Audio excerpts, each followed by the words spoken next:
गङ्गातरङ्गरमणीयजटाकलापं गौरीनिरन्तरविभूषितवामभागं नारायणप्रियमनङ्गमदापहारं वाराणसीपुरपतिं भज विश्वनाथं वाराणसीपुरपतिं भज विश्वनाथम्।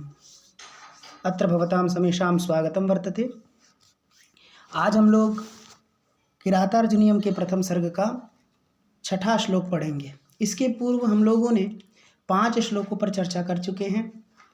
उन 5 श्लोकों में हमने देखा कि प्रथम 3 श्लोकों में भारवी ने अपनी भूमिका बताई। चौथे श्लोक से जो है वो वनेचर है वो बोलना प्रारंभ किया। उसके बाद चौथे श्लोक में बोला और उसके बाद 5वें श्लोक में बोला। ठीक है, अब आज छठा श्लोक भी वही कहेगा। छठा श्लोक में जो वनेचर है वह युधिष्ठिर से कहता है। श्रोता युधिष्ठिर ही रहते हैं, पहले भी बताए हैं कि श्रोता युधिष्ठिर ही रहेंगे। पूरे इस किरातार्जुनीयम के प्रथम सर्ग में श्रोता मात्र युधिष्ठिर ही रहते हैं। वक्ता बस 2 लोग रहते हैं, वक्ता बदल जाते हैं। 1 से 25 श्लोकों तक वक्ता जो है वनेचर रहता है और उस 25 श्लोक के बाद 26 श्लोक से लेकर के अंततो गत्वा अंतिम तक अंततः जो है वो द्रौपदी वक्त्री हो जाती है। ठीक है, तो इसमें जो है वनेचर कहता है, क्या कहता है युधिष्ठिर से कि निसर्ग दुर्बोधमबोध विक्लवाः क्व भूपतीनां चरितं क्व जन्तवः तवानुभावो यमवेदियन्मया निगूढतत्त्वं नयवर्त्म विद्विषां निगूढतत्त्वं नयवर्त्म विद्विषां जतौ तु वंशस्थमुदीरितं जरौ जतौ तु वंशस्थमुदीरितं जरौ निसर्गदुर्बोधमबोधविक्लवाः क्व भूपतीनां चरितं क्व जन्तवः तवानुभावो यमवेदियन्मया निगूढतत्त्वं नयवर्त्म विद्विषां। ठीक है, इसमें वंशस्थ छंद है। चलिए इसके अर्थ पर विचार करते हैं। क्या अर्थ है, क्या पद है, इसमें क्या अन्वय है, इस प्रकार विचार करते हैं। तो सर्वप्रथम देखिए यहाँ लिखा है कि इसमें देखिए जो वनेचर है वो अपने बारे में कह रहा है कि महाराज हम वनेचर हैं, हम वन में चलने वाले लोग हैं, हम अज्ञानी लोग हैं, हमारे पास ज्ञान नहीं है, हम प्रकृति से बहुत अज्ञानी हैं, हमें किसी प्रकार का कोई बोध नहीं है। फिर भी आपने हम पर अनुग्रह किया, आपने अपनी कृपा बरसाई हम पर, आपने हमें कुछ दिन शिक्षा दिए। उस कृपा से हम जो भी जान करके आए हैं कुरु प्रदेश से वह सब आपको कहेंगे, लेकिन उन सब के कारण आप ही हैं, क्योंकि आपने ही मुझे शिक्षा दी, आपने ही मुझे कहा कि ऐसे जाना है, ऐसे करना है। तो वो सारे काम को करने की सारा श्रेय आपको जाता है। इस श्लोक में वह वनेचर पूरा श्रेय युधिष्ठिर को सौंप रहा है। तो वही इस श्लोक में कहता है कि निसर्ग दुर्बोधम, क्या लिखा, निसर्ग दुर्बोधम भूपतीनां चरितम क्व। ठीक है, तो निसर्ग माने होता है स्वभाव, निसर्ग मतलब स्वभाव, और दुर्बोध मतलब होता है दुखेन बोद्धुम शक्यते इति दुर्बोधम, जिसको बड़े दुख के साथ जाना जा सकता है। ठीक है ना, जैसे दुर्योधन का भी जब हम व्युत्पत्ति करते हैं तो क्या करते हैं, विग्रह, जब हम लोग विग्रह करते हैं तो क्या करते हैं, दुखेन योद्धुम शक्यते इति दुर्योधन। इसीलिए भारवी ने यहाँ पर दुर्योधन नहीं कहा दुर्योधन को, उन्होंने यहाँ पर नाम बदल के रख दिया सुयोधन। क्यों? क्योंकि दुर्योधन का विग्रह होता है तो क्या अर्थ निकलता है कि जिसको बड़ा दुखपूर्वक हराया जाए, जिसको हराने में बड़ा दुख हो, कष्ट हो, जो बहुत कष्ट तरीके से हराया जा सकता है। लेकिन सुयोधन कर देने से क्या हो गया कि सुखेन योद्धुम शक्यते इति सुयोधन, जिसको बड़े आसानी से हराया जा सकता है। ठीक है ना, इसका मतलब भारवी भी जो है वो धर्मराज युधिष्ठिर के पक्ष में, धर्म के पक्ष में। ठीक है ना, तो यहाँ भी देखिए दुर्बोधम में उसी तरह होगा कि दुखेन बोद्धुम शक्यते इति दुर्बोधम, जिसको बड़ा दुखपूर्वक जाना जा सकता है। तो स्वभावतः, स्वभाव से, प्रकृति से, स्वभाव से जो बड़ा दुर्बोध है, जिसको जानना बड़ा कठिन है, ऐसे भूपति नाम माने राजाओं का चरितम क्व, चरित्र का। ठीक है ना, तुलना कर रहा है दो लोगों में कि जो स्वभाव से बड़ा दुर्बोध है ऐसे भूपति नाम चरितम क्व, और यहाँ दुर्बोधम में म हलंत करके दुर्बोधम में ले जाइए, उस दुर्बोधन में अशेष है तो उधर से लाइए तो होगा अबोध विक्लवाः जंतवः क्व। ठीक है, अबोध विक्लवाः जंतवः क्व। अबोध विक्लव, जो अबोध हैं, जिनको किसी प्रकार का कोई बोध नहीं है, ज्ञान नहीं है, और विक्लव जो है, जो व्याकुल हमेशा रहते हैं, इधर उधर भटकने वाले लोग, जो इधर उधर भटकने वाले बाइकल टाइप के लोग हैं, है ना, जो स्वभाव से क्या है, अबोध हैं, जिनको किसी प्रकार का कोई ज्ञान नहीं, जो वैकल हैं, विक्लव हैं, व्याकुल हैं, ऐसे जंतवः क्व, ऐसे जंतु मैं कहाँ। अपने आप को जंतु कह रहा है, ठीक है ना, मतलब जो स्वभाव से बड़ा दुर्बोध है ऐसे भूपतियों का चरित्र कहाँ, और जो अज्ञान और वैकल जंतु ऐसे जंतु कहाँ, ऐसे मनुष्य कहाँ। तो हम क्या हैं, हम एक जंतु हैं, एक मनुष्य हैं, और कैसे हैं, अबोध हैं, विक्लव हैं, वैकल हैं, तो हम कहाँ और राजाओं का चरित्र कहाँ। पहले तुलना किया। राजाओं का चरित्र तो वैसे जानना बड़ा कठिन होता है, सामान्य बहुत ही कठिन होता है। आप एक गुप्तचर के रूप में कहीं जाते हैं तो राजाओं का चरित्र जानना आसान है, बिल्कुल आसान नहीं है।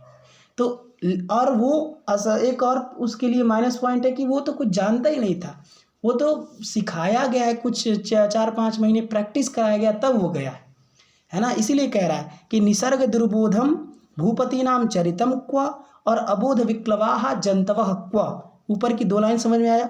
अब नीचे आ जाइएगा, नीचे क्या कह रहा है कि लेकिन फिर भी, माने निसर्ग दुर्बोधम भूपति नाम चरितम क्व और अबोध विक्लवाः जंतवः क्व, लेकिन फिर भी, है ना, यत माने जो, मया माने मेरे द्वारा, निगूढ़ तत्वम छुपे हुए रहस्य को, अवेदी माने जाना गया है ना, वह सब, अयम माने वह सब, तवानुभाव आपकी कृपा से, वह सब आपकी कृपा से जाना गया है महाराज।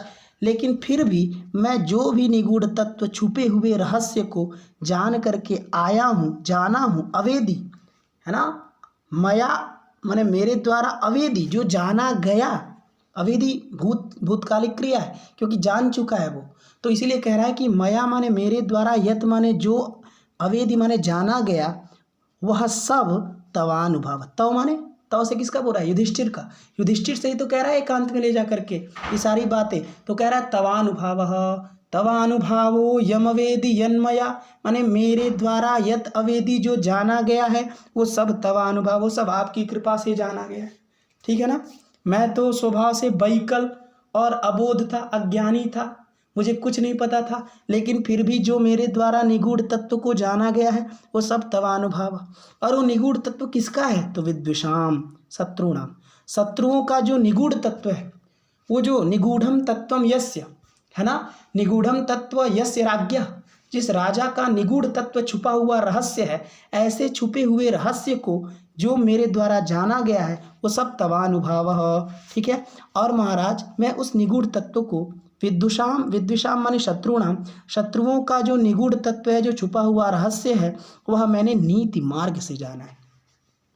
ऐसा नहीं है कि मैं वहाँ गया और अनीति मार्ग अपनाया, एक भी अनीति मार्ग नहीं अपनाया। नय वर्त्म, नय माने नीति, अवर्त्म माने मार्ग, तो नीति मार्ग से जाना गया है।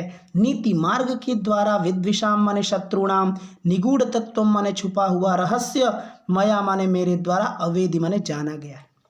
ठीक है ना, तो जो शत्रुओं का छुपा हुआ रहस्य है वह नीति मार्ग से, यत माने जो मेरे द्वारा, अवेदी माने जाना गया है, अयम माने यह सब, तवानुभाव यह सब आपकी कृपा है, यह सब आपकी कृपा से मैं एक एक तत्व को जान करके आया हूँ, छुपे हुए रहस्य को जान करके आया हूँ। वहाँ राजा किस प्रकार से राज्य करता है, आपने तो केवल राजलक्ष्मी जानने के लिए भेजा था, आपने केवल प्रजाओं में क्या उसकी वृत्ति है, क्या उसका स्वभाव है, ये जानने के लिए भेजा था, लेकिन मैंने उसके एक एक निगूढ़ तत्व, छुपा हुआ रहस्य, उस एक एक रहस्य को जान करके आया हूँ और वो आपसे कहने वाला हूँ। आप सुनिएगा तब आप कहिएगा हाँ मैंने अच्छे लोगों पर भरोसा किया था, मैंने अच्छे लोगों पर अपना समय जाया किया। आप जानेंगे, ठीक है ना। ये कहना चाहता है कौन, कौन कह रहा है, वनेचर कह रहा है। किससे कह रहा है, युधिष्ठिर से कह रहा है, ठीक है ना।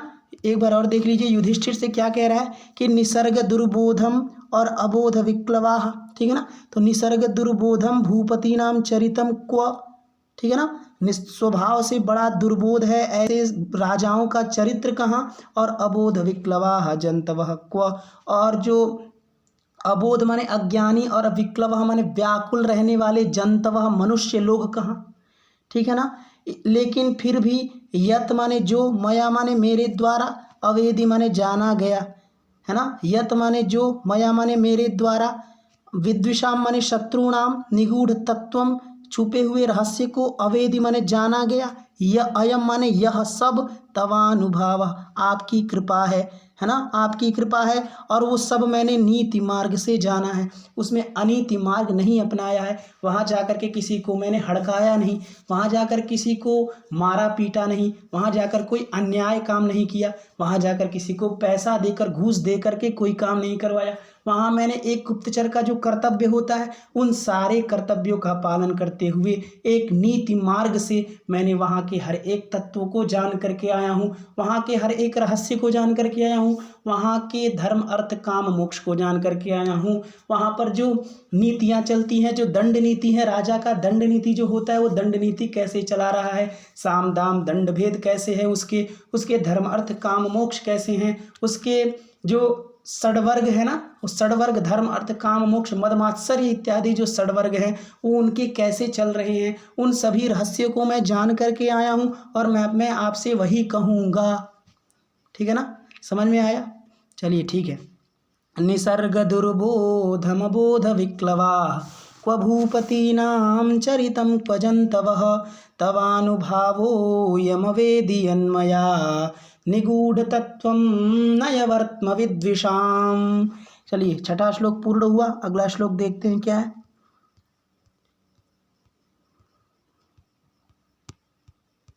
देखिए अगला श्लोक क्या है, 7वां श्लोक है, ठीक है। विशंकमानो भवतः पराभवं नृपासनस्थोऽपि वनाधिवासिनः दुरोदरच्छद्मजितां समीहते न येन चेतुं जगतीं सुयोधनः।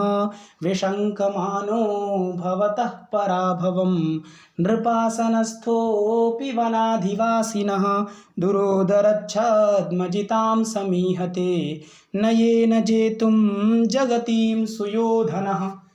देखिए यहाँ नाम आया ना सुयोधन, हाँ मैंने कहा कि दुर्योधन उसका नाम था, लेकिन यहाँ भारवी ने अपने इस महाकाव्य में दुर्योधन को दुर्योधन न कह करके सुयोधन नाम से संबोधित किया है। तो आपको ये जानना चाहिए कि दोनों की क्या अंतर है। दोनों में अंतर यही है कि दुर्योधन शब्द का जो विग्रह है, उसका जो अर्थ है, उसका अर्थ होता है कि बड़े दुख से जिसको हराया जा सकता है। तो वो दुर्योधन, उससे दुर्योधन के बल का हम लोग अनुमान करते हैं कि बहुत बलशाली है, उसको हराना बड़ा मुश्किल है। लेकिन ऐसा भारवी जी नहीं समझते। भारवी जी कह रहे हैं अरे बलशाली वो कुछ नहीं है ना। इसलिए उन्होंने दुर्योधन के स्थान पर सुयोधन शब्द का प्रयोग किया है, ठीक है ना। तो सुखेन योद्धुम शक्यते इति सुयोधनः।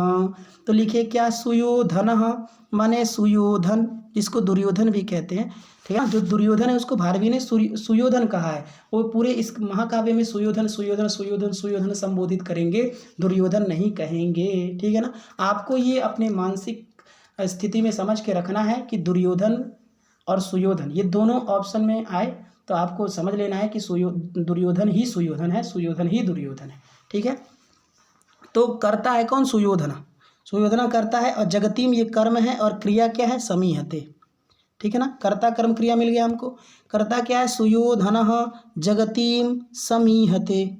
सुयोधन जो है वो जगतीम माने पृथ्वी को, समीहते माने चाहता है, ठीक है ना। सुयोधनः जगतीम समीहते, सुयोधन धरती को, पृथ्वी को चाहता है। अब कैसे चाहेगा भाई, उसके पास तो पृथ्वी है ना, उसके पृथ्वी छीन कौन रहा है, अभी तो राजा वही का है, लेकिन फिर भी चाह रहा है, ठीक है ना। तो आप समझिए इस श्लोक को क्या कहना चाह रहे हैं। भारवी जी कह रहे हैं कि सुयोधन जो सुयोधन है वह जगतीम माने पृथ्वी को, समीहते माने चाहता है, ठीक है ना। अब क्या चाहता है, तो जेतुम जीतना चाहता है। सुयोधन जगतीम जेतुम समीहते, जो सुयोधन है वो इस पृथ्वी को जीतना चाहता है। अब कैसे जीतेगा, जीत तो लिया है, अब क्या जीतेगा, तो कह रहे हैं क्या, नयेन नयेन जेतुम समीहते, नीति मार्ग से जीतना चाहता है। इसके पूर्व जो युधिष्ठिर से छीना है ना जगतीम पृथ्वी को, जो राज्य को, वो अनीति मार्ग से चुना है। वह जुआ खेल करके उस जुआ में छल कपट किया है, वो इस छल कपट से वो जीता है ना। उसके मामा शकुनी के द्वारा जो जो कहता था वो आ जाता था।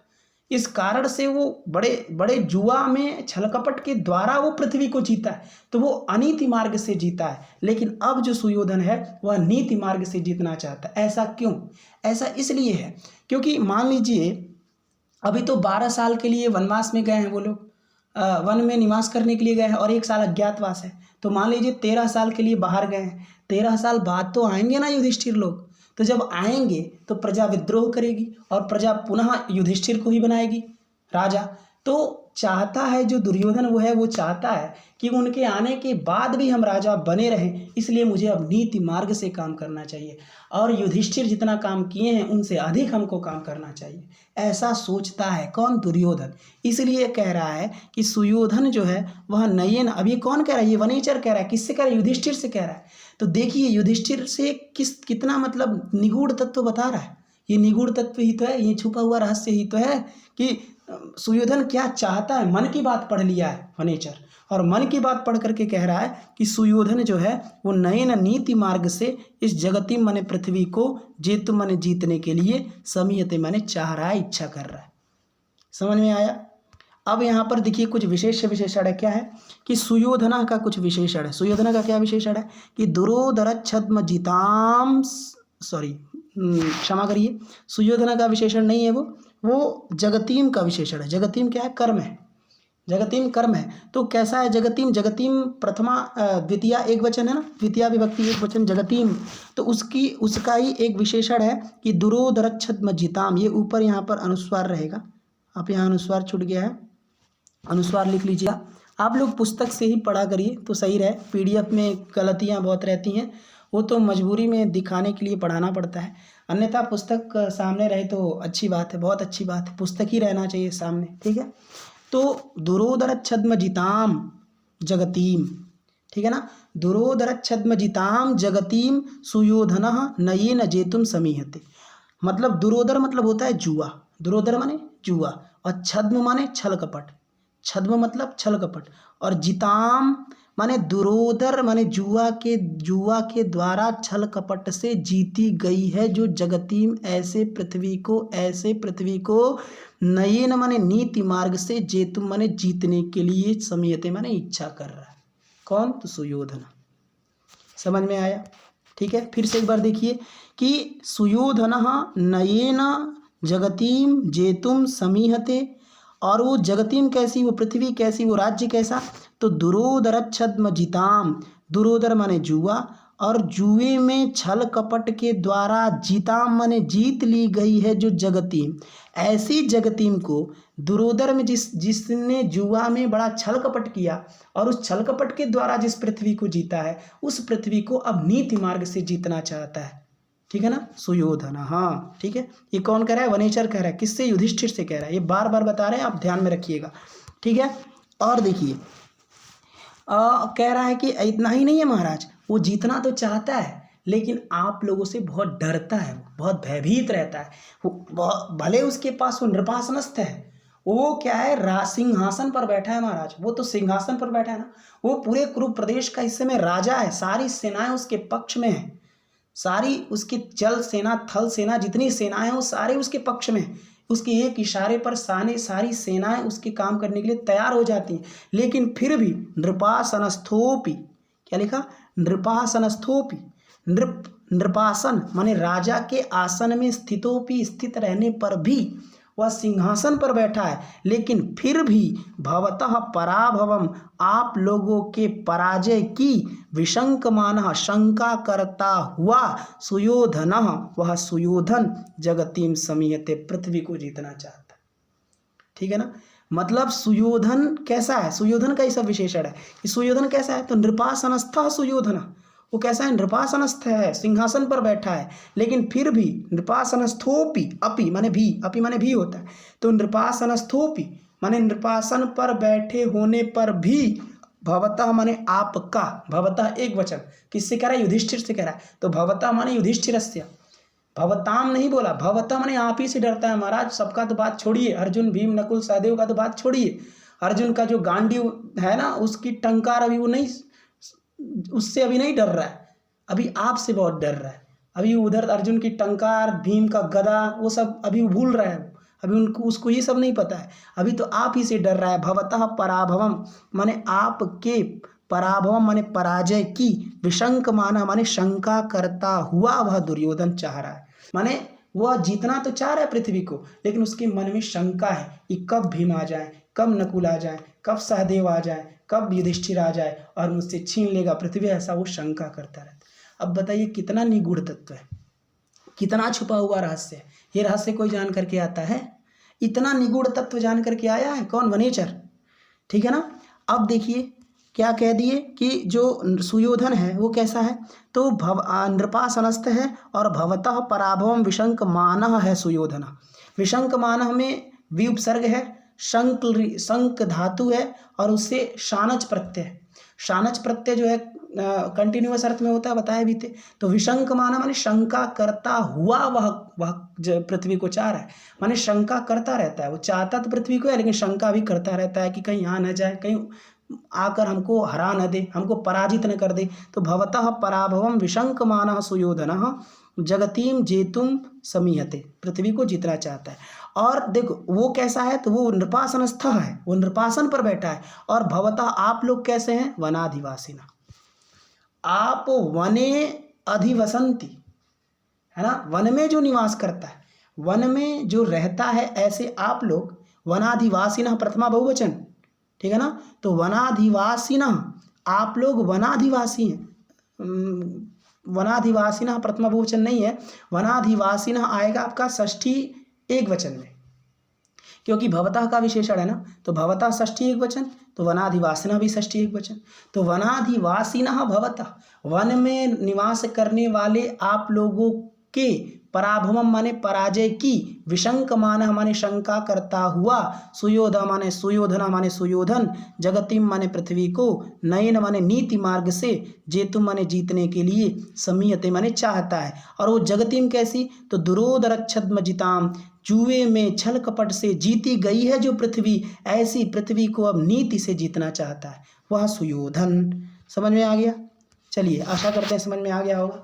विशंकमानो भवतः पराभवम नृपासनस्थोऽपि वनाधिवासिनः दुरोदरच्छद्मजितां समीहते नयेन जेतुं जगतीं सुयोधनः। ठीक है, आज 2 ही श्लोक पढ़ते हैं, इतना ही पर विराम करते हैं। जय श्री कृष्ण।